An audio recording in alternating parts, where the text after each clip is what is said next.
Get lit. Get lit. Get lit. Everybody get lit right now. Get lit. Get lit.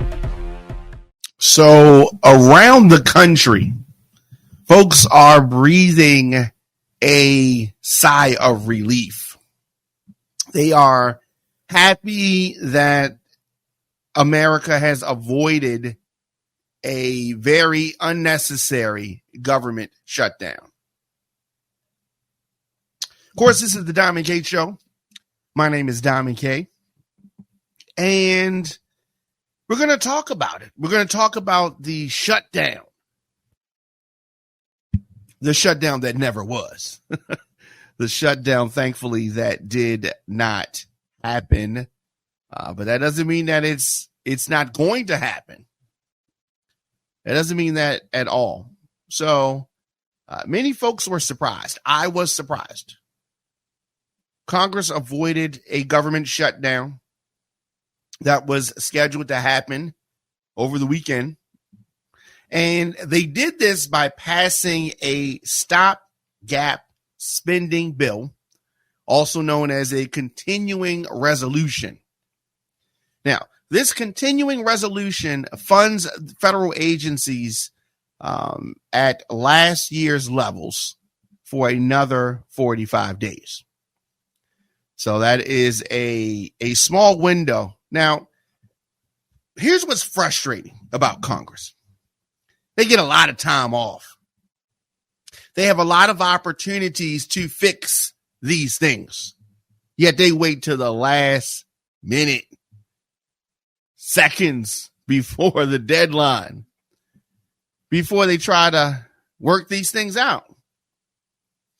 So government shutdowns, here's why they happen. Under the Anti-Deficiency Act, initially passed in 1884 and amended in 1950, federal agencies cannot spend or obligate any money without an appropriation or other approval from Congress. Now, when Congress fails to enact the 12 annual appropriation bills, federal agencies must cease all non-essential functions until Congress acts. This is no surprise. They know that this is coming. But when this happens, it is known as a government shutdown. The ceasing of all non-essential functions. Now, if Congress enacts some but not all of the 12 appropriation bills, only agencies without appropriations have to shut down. And this is known as a partial shutdown. Now, when that happens, during these unnecessary shutdowns, many federal employees are told not to come to work, not to report to work through and under a 2019 law. They get paid retroactively when the shutdown ends. So government employees who provide what are deemed as essential services, such as air traffic control, law enforcement, continue to work. But they don't get paid until Congress takes action to end the shutdown. Now, all this applies only to the roughly 25% of federal spending subject to annual appropriation by Congress. So benefits like Social Security and Medicare continue to flow because they are authorized by Congress and laws that do not need annual approval. Now, services offered by Social Security benefit offices may be limited during a shutdown. In addition, the Treasury can continue to pay interest on U.S. Treasury debt on time. So, needless to say, shutdowns can be disruptive. They lead to delays in processing applications for passports, small business loans, government benefits, shuttered visitor centers and bathrooms at national parks, fewer food safety inspectors, and various inconveniences. Shutdowns are sufficiently likely that the White House Office of Management and Budget posts detailed contingency plans. They're letting you know what's going to be affected. The government agencies maintain, the shutdown, as well as a 51-page Q&A on procedures. So we have avoided that. We have at least for 45 days. Now, the reason why a shutdown was likely this fall stems back to the summertime. With the backing of Republican leaders in the House and the Senate, Congress passed and President Biden signed a Fiscal Responsibility Act. Now, this lifted the ceiling on federal debt and set limits on annual appropriated spending, one for defense, one for non-defense, and for the fiscal years of 2024, which began on Sunday. Now, at the same time, the expectations were that this settled the overall size of the appropriation bills, and Congress would pass 12 bills that added up to the agreed upon levels. Senate Appropriations Committees followed that path, and that has passed 12 appropriations bills with bipartisan support. That's Democrats and Republicans. But the House Republicans were mad. They were big mad. They were unhappy with the agreement. Speaker Kevin McCarthy struck this agreement with the White House and wanted to spend less than the levels specified in the Fiscal Responsibility Act, much to the dismay of Democrats and the White House. Biden said that he would veto the appropriations bills that were pending. House bills also included provisions on abortion, contraception, regulation of tobacco, and health care for trans persons that are not likely to pass the Senate. So when the House and the Senate pass different bills, the next step is a conference committee at which the two chambers are supposed to try to work things out, try to have some type of a compromise, which goes to a vote in each chamber before going to the president. That is likely to be very contentious this year. And there's not that much time. Like I said, 45 days. So Congress has not passed an appropriations bill for the entire fiscal year. It passes a temporary spending bill, continuing resolutions, kind of extending things the way they were until we can work things out. Now, this funds the government, and the operations continue until a specified date. Now, continuing resolutions often, although not always, continue the level funding at the prior year's appropriation levels. There were 47 continuing resolutions between fiscal year 2010 and 2022. 47. Now, they range from 1 day to just under 6 months.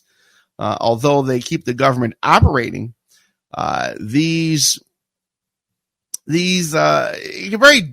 very difficult for government agencies to manage because they often have to plan for a government shutdown because they can't be sure if the continued resolution is going to pass. They can disrupt agencies' hiring. They can make it very difficult to plan things out. So you have that. And then these shutdowns tend to be more expensive for Republicans who claim that they want to, get a hold on spending and rein in spending. There's a lot of interest that is attached to these shutdowns. Not always the best idea. You know what I'm saying? Not always the best idea. They can definitely be counterproductive.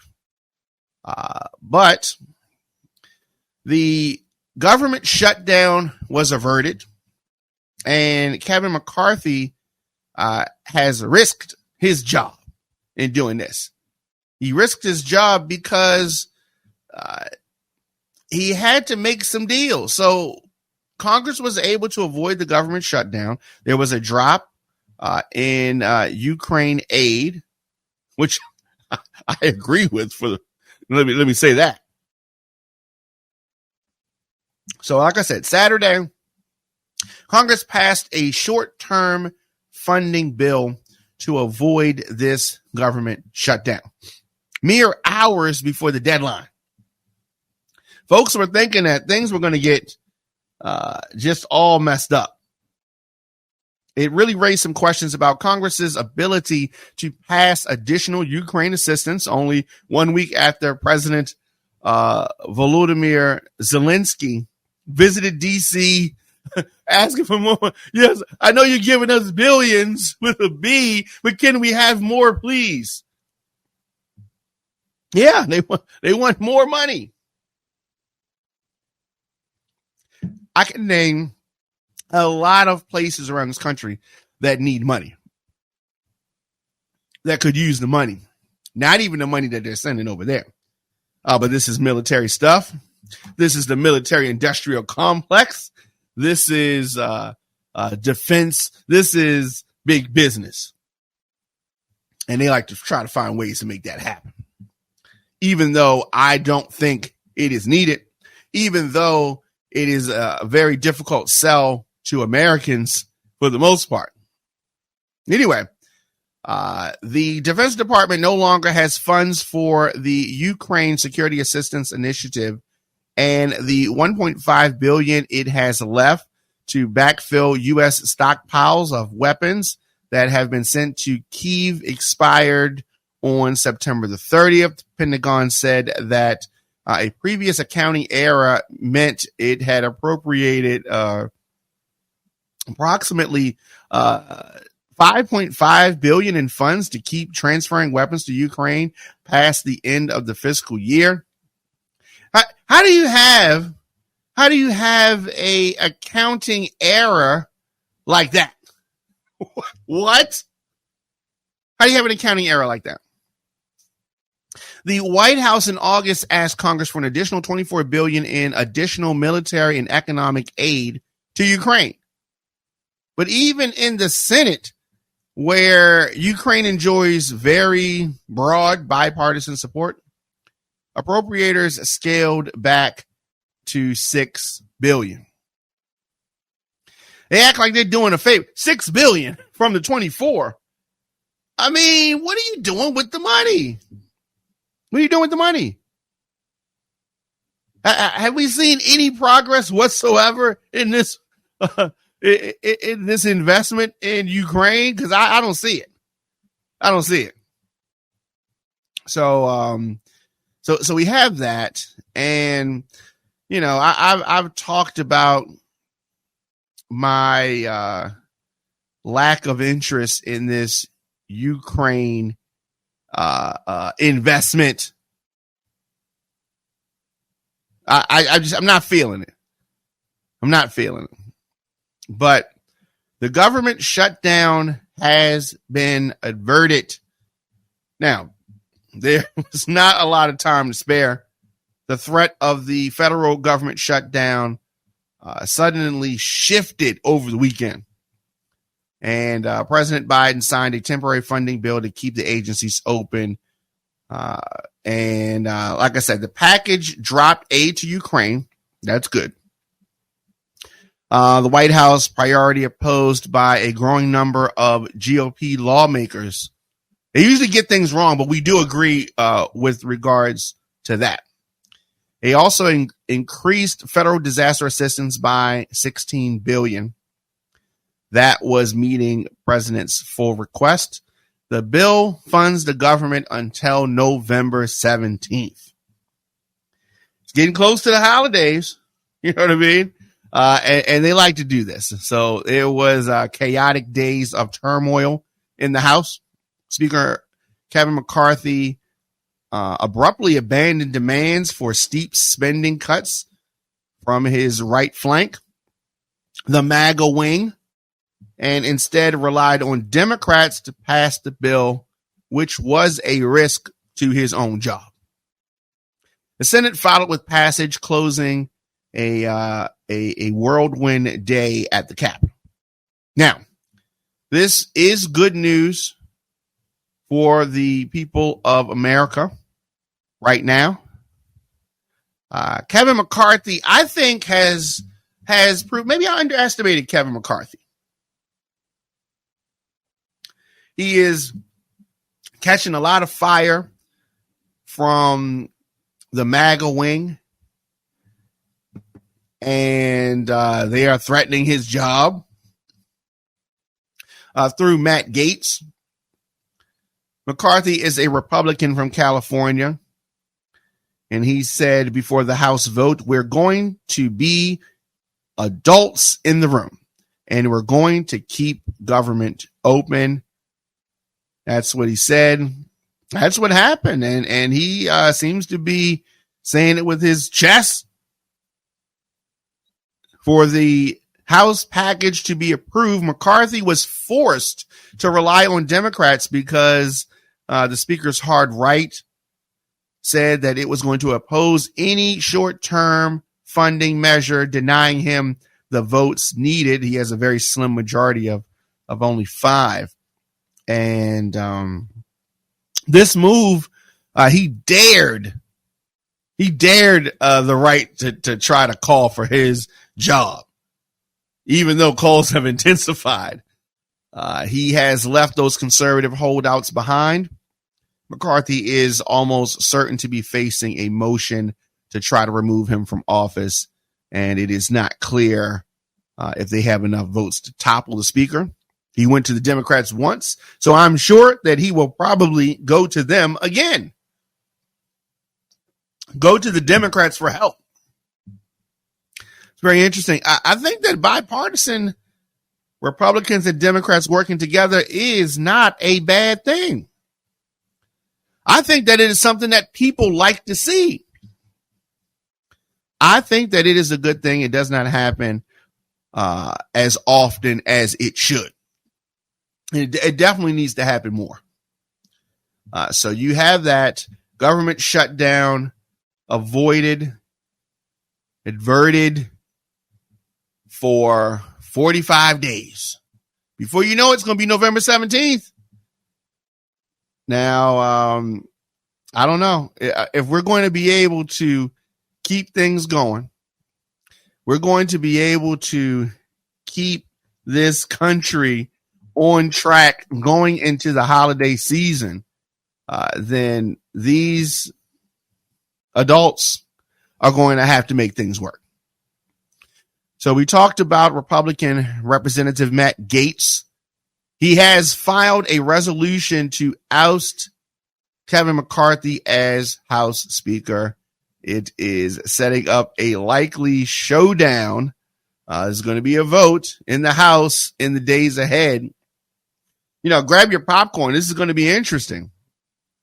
So he has launched this effort. Matt Gaetz has launched this effort to get rid of McCarthy. And we've seen this before. We've seen this before. McCarthy said over the weekend, if somebody wants to remove me because I want to be the adult in the room, go ahead and try. Daring them. This is a Republican on Republican violence. His critics, McCarthy's critics, namely Matt Gaetz, are attempting to do that. They said, you about to lose your job. That's what he said. We're going to see how this goes. But McCarthy has been brushing his shoulders off, said that he is focused on doing the work that has to be done. So when it comes to a motion to vacate, that is what they have been threatening McCarthy with. A motion to vacate. Now, the rules of the House allow for any single lawmaker, Democrat or Republican, to make a motion to vacate the chair, essentially an attempt to fire the Speaker from that leadership position through a privileged resolution. So this resolution, it's rare and it's a strong procedural tool that has only been used twice in the last 100 years. But in recent years, conservatives have wielded the motion as a weapon against their own leaders.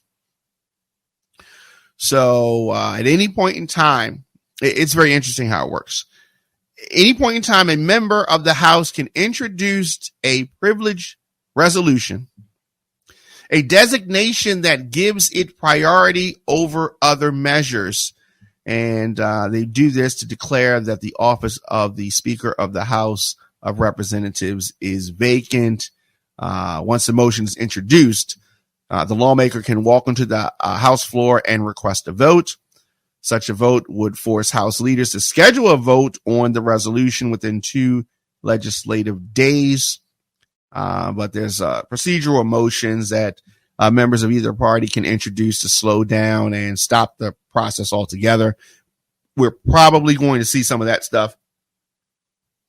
But if those tactics fail and the resolution actually comes to the floor, the vote, it would take a simple majority of the House, 218 votes, when no seats are vacant to remove the Speaker. So we're going to see that, and it's going to be interesting. The folks that are trying to oust McCarthy, the ones that want to get him removed, it actually begins with just one person, Matt Gaetz. He's a member of the ultra-conservative House Freedom Caucus. They have been threatening to file this resolution to remove him ever since he was nominated for Speaker earlier this year. So they got like 21 or so folks who voted against McCarthy round after round as he fought to become Speaker, while others eventually relented and voted in favor of McCarthy or voted present. Gaetz fought until the very end.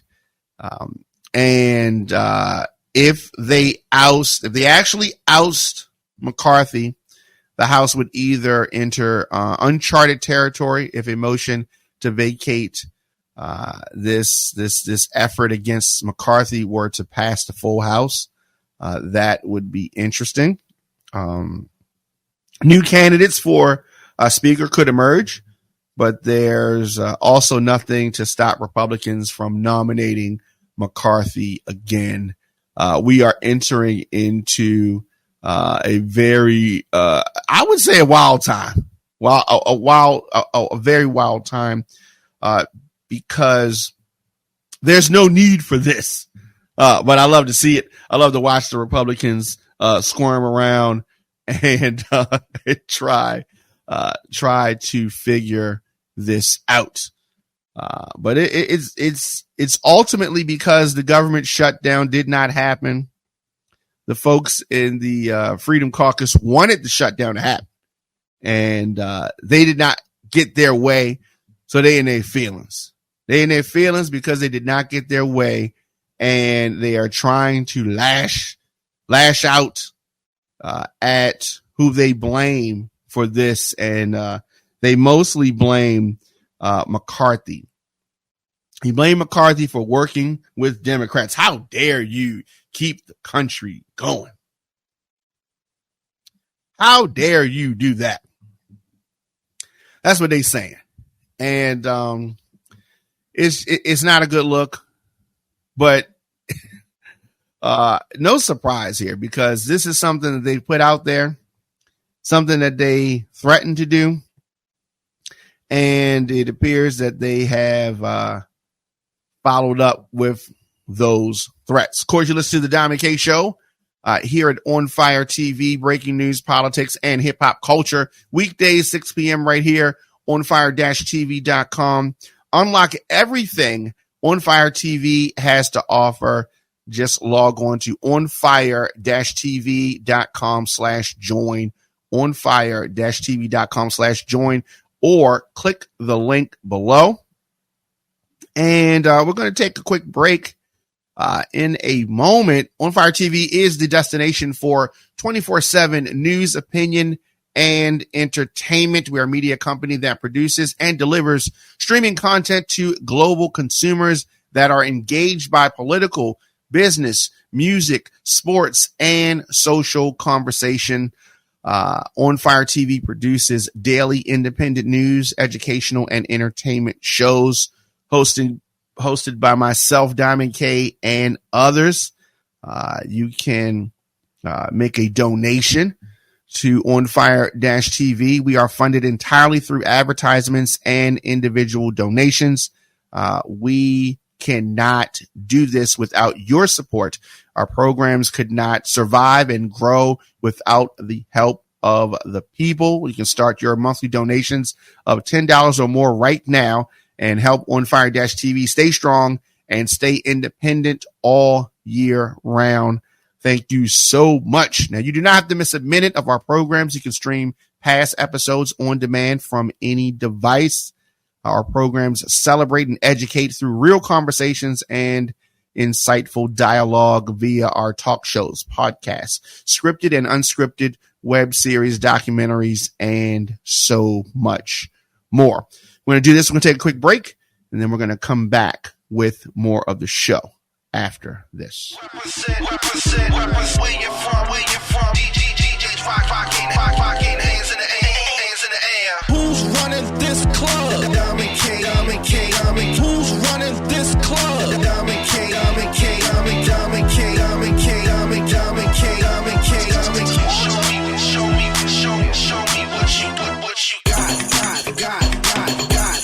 Show me what you got. Make it hot. Show me what you got. Where you from?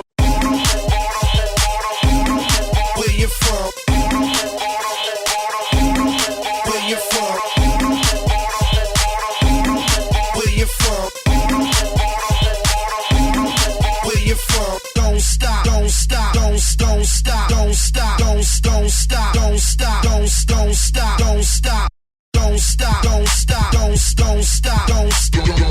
Show me what you got. Show me what you got. Make it hot. Show me what you got.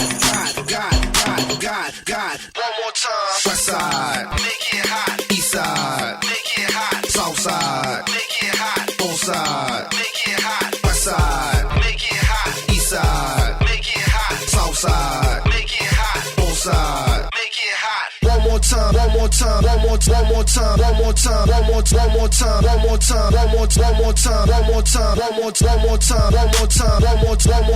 Say it loud. Show me what you got. Show me what you got.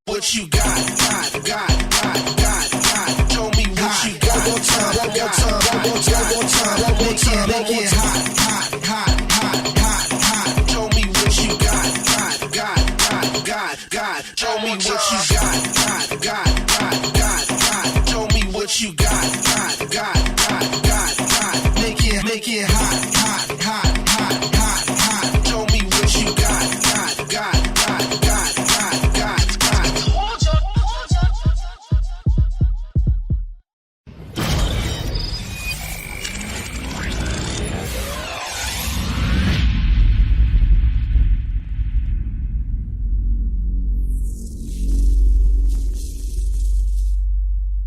Welcome back.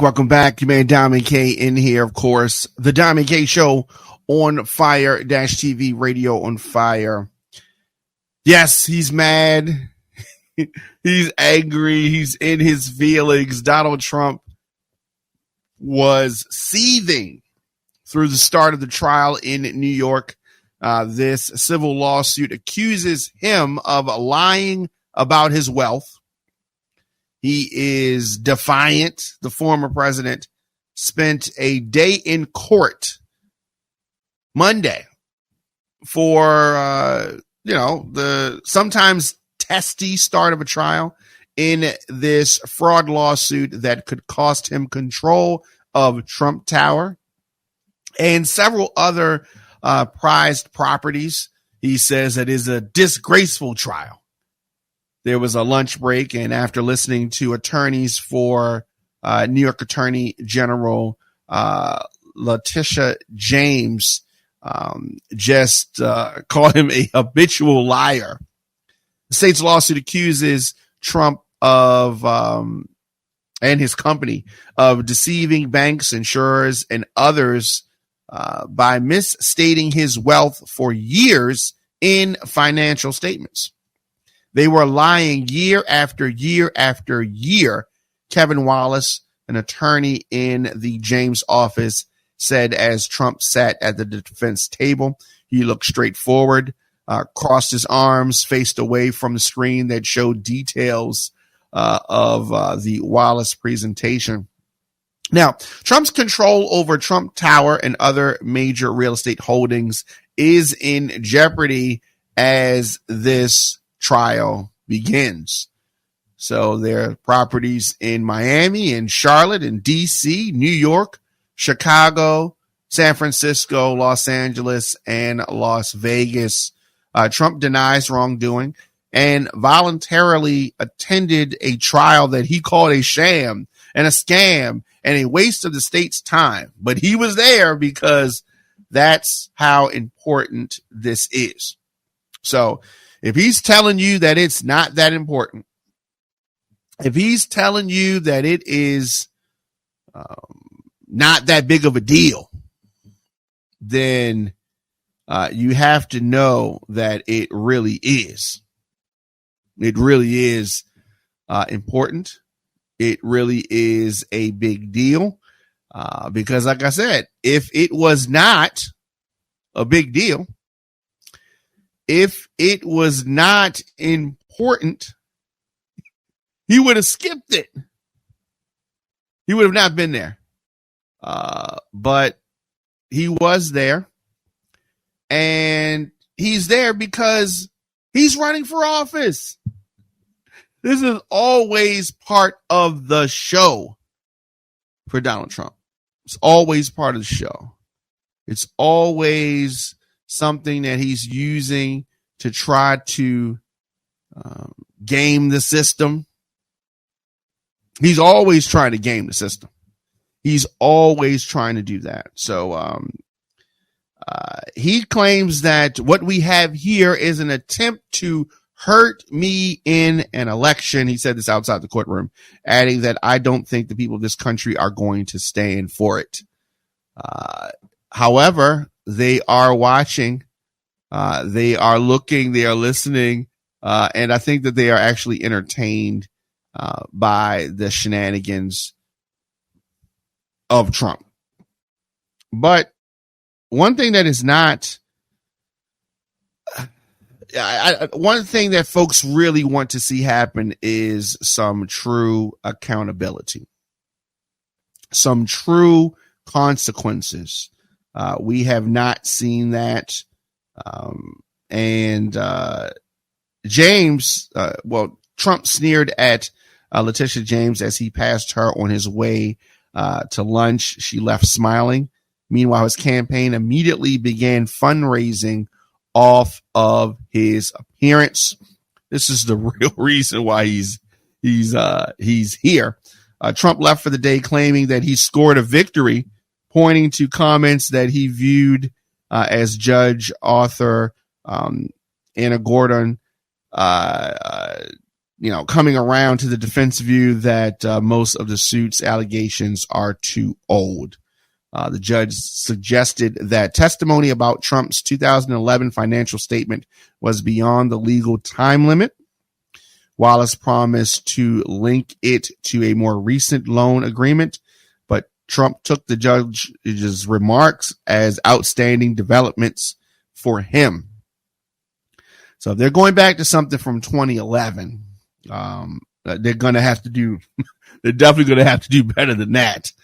Now, the judge ruled last week that Trump committed fraud in his business dealings.